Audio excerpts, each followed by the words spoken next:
Bienvenue dans cette vidéo dédiée à un sujet fascinant et encore mystérieux pour beaucoup, les soins énergétiques. Dans notre société moderne, nous parlons souvent de santé physique, mentale, émotionnelle, mais qu'en est-il de la santé énergétique? Derrière ce mot parfois abstrait se cache une approche profonde et ancienne qui relie l'humain à son essence, à sa vitalité et même à l'univers qui l'entoure.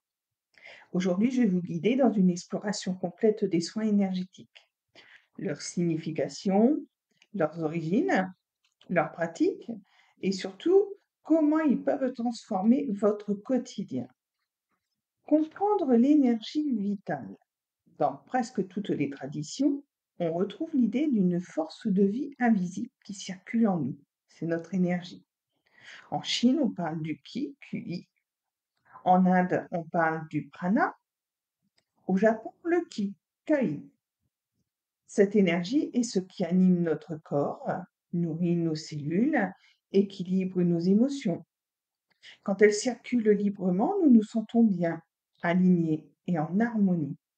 Mais lorsqu'elle est bloquée, affaiblie ou perturbée, cela peut se manifester par de la fatigue, du stress, voire des déséquilibres physiques, psychiques. Les fondements des soins énergétiques. Les soins énergétiques consistent à harmoniser cette circulation. Contrairement à la médecine conventionnelle, ils ne visent pas directement à traiter un symptôme, mais à rétablir le flux énergétique. Les principes, tout est énergie. L'énergie peut être ressentie, transmise et transformée. Le corps et l'esprit sont interconnectés. Par exemple, une émotion refoulée peut créer une tension dans le corps qui devient un blocage énergétique. Le soin vient alors libérer ce point. Et j'ai aussi remarqué lors de mes séances que les patients, en se libérant, avaient tendance à s'endormir ou avoir une respiration moins rapide, plus relaxée, ce qui est très intéressant. Les différentes pratiques, le Reiki, qui est une technique japonaise de transmission d'énergie par les mains, le Reiki, on l'obtient par des formations pour pouvoir intégrer l'énergie Reiki et pouvoir être canal. La méditation guidée et la visualisation, c'est harmoniser son propre champ énergétique. La méditation guidée permet à l'esprit de se libérer, la visualisation à se sentir en harmonie avec soi-même. Il y a les soins chamaniques, c'est des connexions aux forces de la nature et aux esprits. Là, on va voir un chaman. Bon, je connais un petit peu moins le sujet parce que je ne suis pas chaman. La lithothérapie, l'utilisation des cristaux pour équilibrer des vibrations. Ces cristaux sont rechargés grâce à la lune ou grâce au soleil et permettent lors de leur utilisation que cette énergie puisse se diffuser sur le corps, ce qui fait que ça équilibre les vibrations. Les soins et mantras, fréquences sonores qui résonnent avec nos cellules. Nous avons les sons, comme les vols tibétains. Et nous avons ces mantras qui peuvent être des prières, des chants religieux, des chants spirituels. Ensuite, il y a le magnétisme, qui, pour mon sens, revient à parler des soins énergétiques tels qu'ils sont. Mais le magnétisme, c'est une pratique ancestrale où le praticien canalise l'énergie universelle.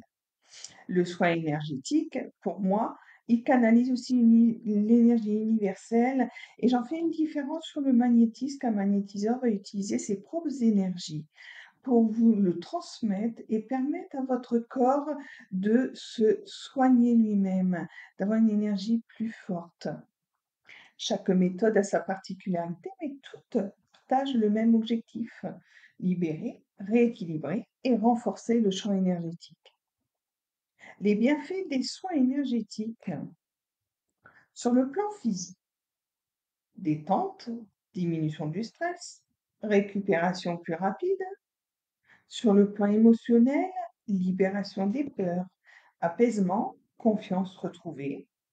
Sur le plan mental, clarté d'esprit, meilleure concentration.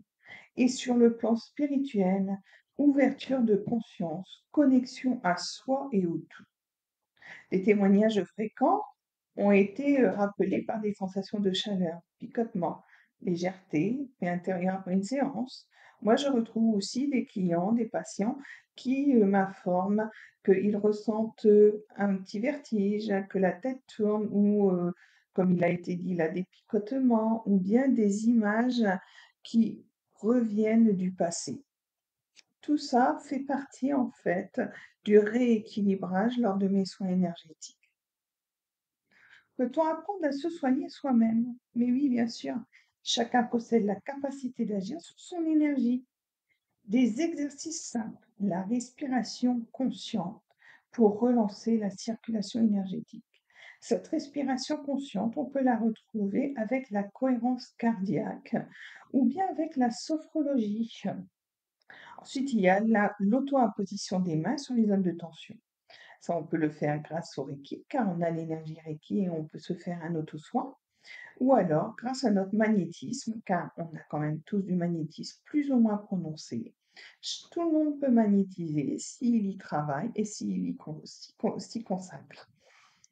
Alors, cette énergie, l'auto-imposition des mains, pardon, sur les zones de tension, donc j'étais en train de parler, oui, c'était du magnétisme, donc se combler d'énergie. Les marches en nature, pour se recharger naturellement. Alors, c'est très bien cette marche en nature, car les arbres sont plus ancrés que nous et permettent de donner beaucoup d'énergie. Et les sons, parce que les animaux sont tous ancrés, plus que nous, ne sont pas se poser des questions, ils vivent leur vie.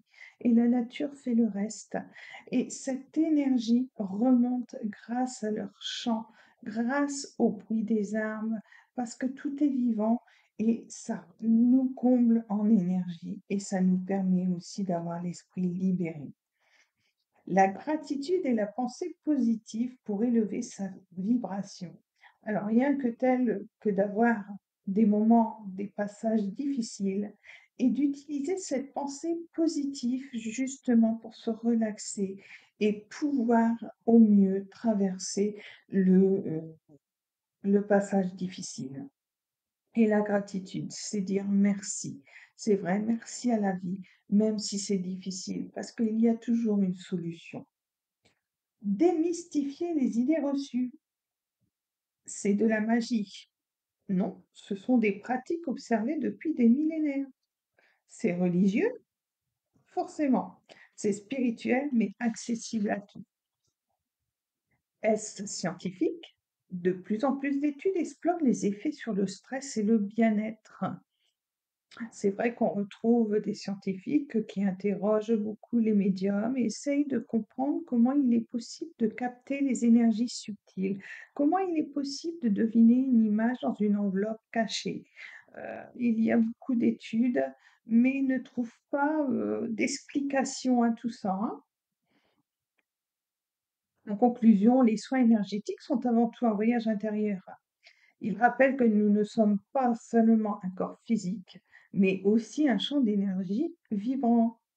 S'ouvrir à ces pratiques, c'est s'offrir une nouvelle manière de se reconnecter à soi-même et au monde.